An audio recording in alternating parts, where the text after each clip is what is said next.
मग चॅनलबद्दल काय सांगशाल? म्हणजे चॅनलचा फायदा होते का नाही शेतकऱ्याला?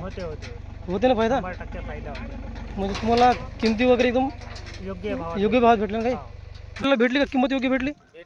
काही मदत नाही, आपलं नुकसान काही दलाली लागला असं काही? काहीच नाही. बरं, म्हणजे चॅनल मार्फत होते ना फायदा शेतकऱ्याचा? फायदा होतो. मला फायदा झाला बा. बरं, ठीक आहे भाऊ, धन्यवाद. हा,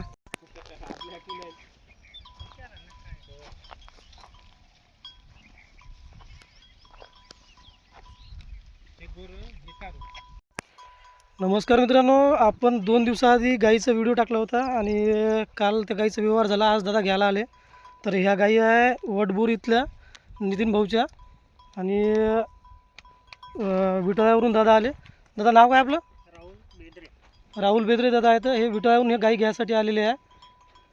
ह्या गाई आपण काल व्हिडिओमध्ये टाकलेल्या, त्याच्यातली ही गाय आता जनलेली आहे. तर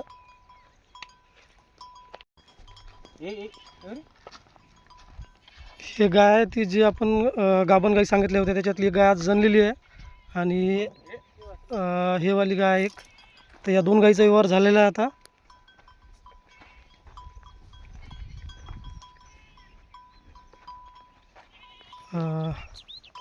गाई विकणारे दादा आहे नितीन भाऊ काळे. नाही दादा, आपलं गाव कोणतं? वडबोरी. आपल्या आता गाईचा व्यवहार झाला. आपण गाई दिल्या जातात नाही का? आता हे गाई इथून घेऊन जाणार आहे पुसतसाठी विटाळ्याला. तर ठीक आहे. मग घेणारे राहुल भाऊ आहे आणि विकणारे नितीन भाऊ आहे. या दोघांचा आता गाईचा व्यवहार झालेला आहे. तर 24,000 हा व्यवहार झालेला आहे आणि आता हे देवाणघेवाण यांची पैशाची या ठिकाणी झालेली आहे. आता एक व्हिडिओ आपण गाडीत भरताना घेणार आहोत. ठीक आहे. मग चॅनलबद्दल काय सांगशाल? म्हणजे चॅनलचा फायदा होते का नाही शेतकऱ्याला? होते ना फायदा. 100% फायदा होतो. म्हणजे तुम्हाला किमती वगैरे एकदम योग्य भावात भेटले ना काही? बरं, ठीक आहे दादा. मग जा आता काही घेऊन. ठीक आहे. पुसतलं काही चालेल ना? नाही, घरगुती. बरं, ठीक आहे.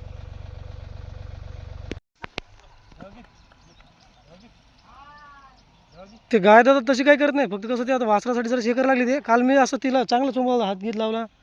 काही नाही, शांत आहे गाय तशी. आणि आता वासरासाठी हां.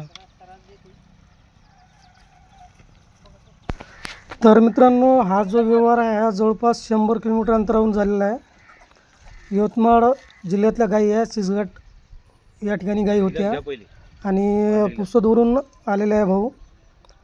पुसदवरून येऊन यांनी ह्या गायी खरेदी केल्या आणि आता दोघेही समाधानी आहे. कारण विकणाऱ्याला योग्य किंमत भेटली, घेणाऱ्याला योग्य किंमतीत चांगल्या गायी भेटल्या. असा फायदा होता आपल्या चॅनलवरून. गायी पण बिलकुल शांत होत्या. गाडीच म्हणजे व्यवस्थित चढल्या, एवढं काही सतावलं नाही. शांत गायी होत्या. बऱ्याच लोकांनी कॉन्टॅक्ट केला होता आपल्यासोबत गायीसाठी, पण म्हणजे योग्य व्यवहार होत नाही. तसा हा व्यवहार झालेला आहे आता. हे आहे नितीन भाऊ वडबुरीचे. दादाच्या आताच आपण 2 गायी दिलेल्या आहे. भाऊ, तुमच्या गायी आपण दिल्या तर भाव आपल्याला भेटली का? किंमत योग्य भेटली? काही मदत नाही, आपलं नुकसान काही दलाली लागला असं काही? काहीच नाही. बरं, म्हणजे चॅनल मार्फत होते ना फायदा शेतकऱ्याचा? फायदा होतो. मला फायदा झाला बा. बरं, ठीक आहे भाऊ, धन्यवाद. हा, काही असल्या तर आम्हाला सांगत जा मग. हो. नितीन भाऊच्या 2 गायी दिल्या आपण आता. पुसदला गेलेल्या गायी दोन्ही बी. म्हणजे घेणारे समाधानी आहे आणि विकणारे पण समाधानी आहे. त्याच्यानंतर नितीन भाऊकडे आता एक गोरा विक्रीसाठी आहे. 1 वर्षाचा गोरा आहे आणि 1 वर्षाची कारोड आहे. हे 2 जनावरं आता आहे दादाकडे विक्रीसाठी. गोरा बघा, कोस्या रंगामध्ये गोरा आहे, अवधात वासरू आहे. जर कोणाला घ्यायचा असेल तर नितीन भाऊचा नंबर पुन्हा एकदा आपण स्क्रीनवर देतो आहे. त्या नंबरला कॉल करा. आणि हे कारोड होईल दादा, हे एक कारोड आहे. तर बाकी तुम्हाला किंमत आणि ते दादा तुम्हाला फोनवरच सांगतील. तर ही कारोड आहे दादाकडं आणि हे गोरा आता सध्या विक्रीसाठी आहे. जर कुणाला हे लागत असेल नितीन भाऊच्या नंबरवर कॉल करा. नितीन भाऊ, नंबर सांगून दे एकदा.